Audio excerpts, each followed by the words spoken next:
and today I'm going to be giving my thoughts on Blues' upcoming away fixture against Blackburn.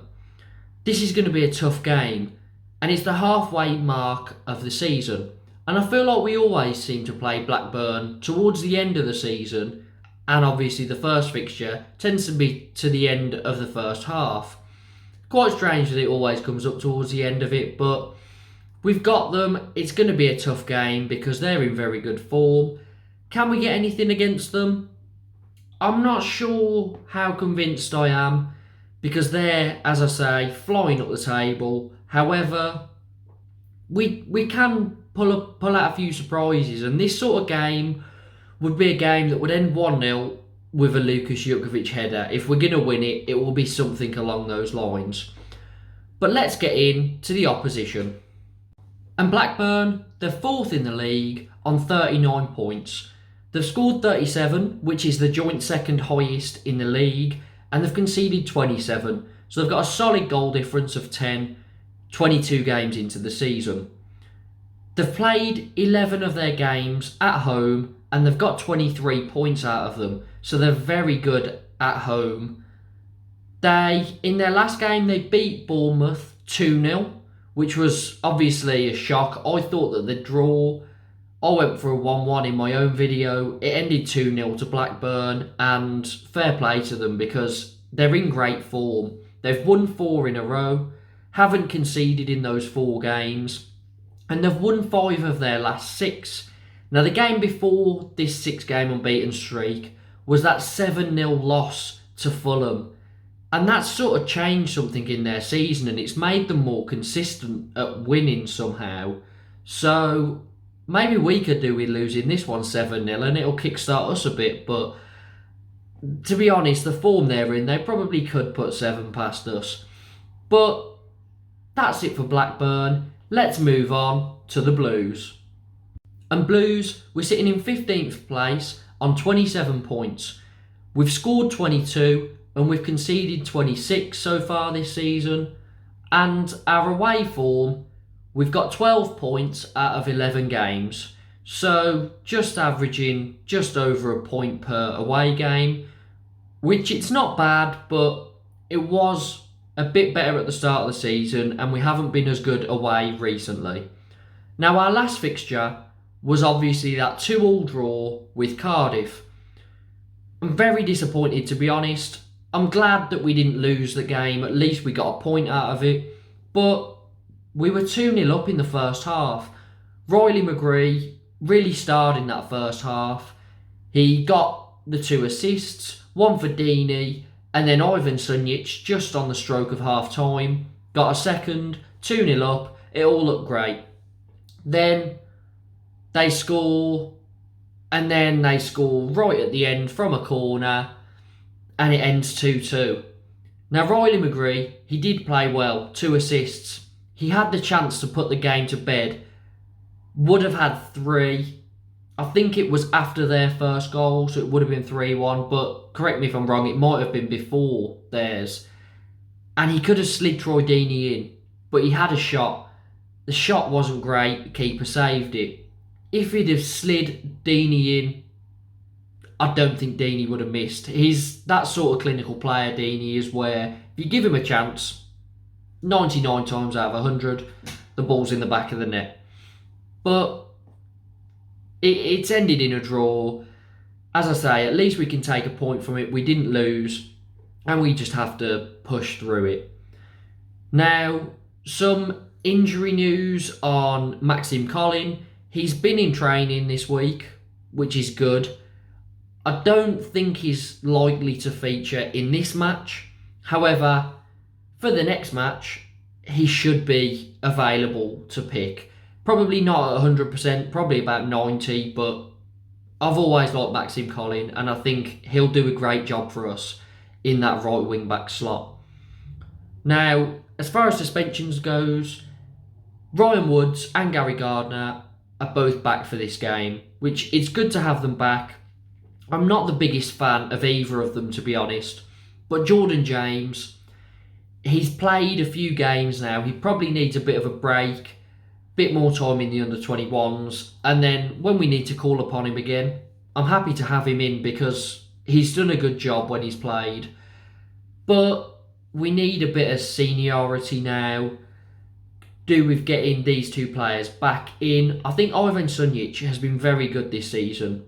I think in January we need to find someone to partner him because, as I say, if we have aspirations for the top half of the league, do I think Gary Gardner or Ryan Woods are good enough to be starting every game?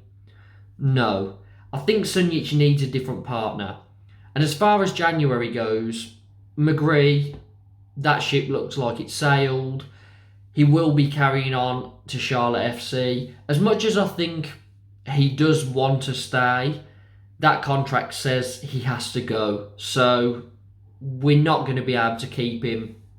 Chong's obviously injured. However, his injury update is saying that he's a bit further ahead of schedule than expected, which obviously is great news, but it still will be a while until we see him playing for the Blues. Ivan Sanchez is someone I'm not sure how their injury update is going. I'm thinking obviously they're getting better. I think within the next few weeks we'll sort of see him out on the training field and ready for selection. But as far as I'm aware, he hasn't been out there. In January, I also think that's where we need to strengthen attacking mid, because with McGree going and Chong injured, I think Sanchez would do a great job there, to be honest.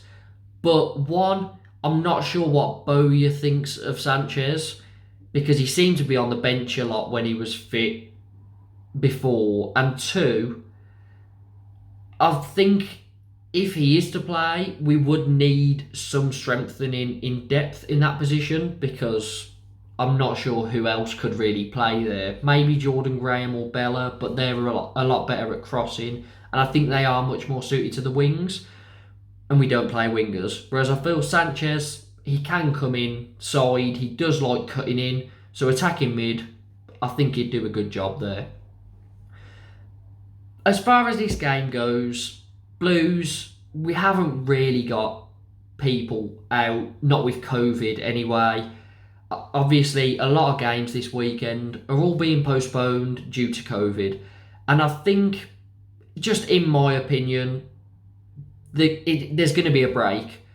They're going to do a little... They've been called circuit breaks in the Premier League, Championship, all that, for a few weeks, just while players recover from COVID and then start again. Whether this works, I don't know. But if they're going to trial it, they will, and I'm sure they'll be doing it obviously in the thoughts of everyone's safety, and hopefully football can then resume properly. But I'm not liking this at the moment, because you look at the Championship and like 5 or 6 of the games postponed, so only half of the games are actually getting played, which it's not great, because then the teams that haven't played know what they need to do to catch up, and all that sort of stuff. I like it when everyone's just on the same amount of the games, all the fixtures being played at once, but well, we'll have to wait and see what happens, won't we? Now, let's get into the head-to-head. Our last win in the league was 2019. That was at home. Last season, they did the double over us. The second game was a 5-2 loss. However, it was right at the end of the season where Bowyer was playing the kids. It's like the Cardiff one where we got battered by them too. Bowyer was playing the kids, testing them out, and he didn't really care about the result. We were safe. Now, our last away win came in 2013. It was a 3-2 victory, and obviously that's 8 years ago. It was a very long time. I'm pretty sure it was actually a December fixture as well, so pretty accurate. It was pretty much 8 years dead on ago. But our head-to-head doesn't really favour us, which I don't feel like it does against many other teams, but we've just got that knack to pull a result out of the bag. So as far as my prediction goes, they have a few cases of COVID.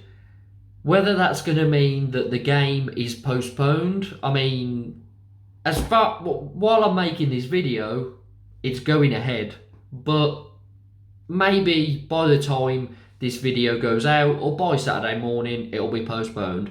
But they've got a few cases of COVID, so a few players missing. And could we maybe benefit from their misfortune? I'm not sure, because they're a very strong outfit. They get a lot of goals, and Brereton Diaz is fit, which is obviously not news that you want to hear when you're about to play him and he's in very good form.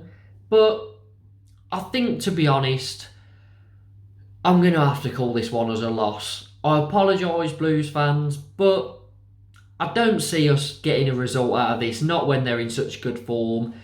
And I've been looking around on like the Blues Instagram and things, and people don't seem positive either, as in fans. I've seen a lot of people saying we're going to get battered. Wouldn't surprise me. I'm going to be a bit more optimistic in my scoreline, even though it's a loss. I think Deeney's in good goal scoring form. I can see him maybe scoring again this game, but they're too good in attack, so I'm going to go Blackburn to win 2-1. So those are my thoughts on the upcoming away fixture against Blackburn, but I want to know, what are yours? Who's going to win the game? What's the score going to be? And who's going to get the goals? Let me know down in the comments. Please like the video, subscribe, and hit the notification bell for more Blues related content.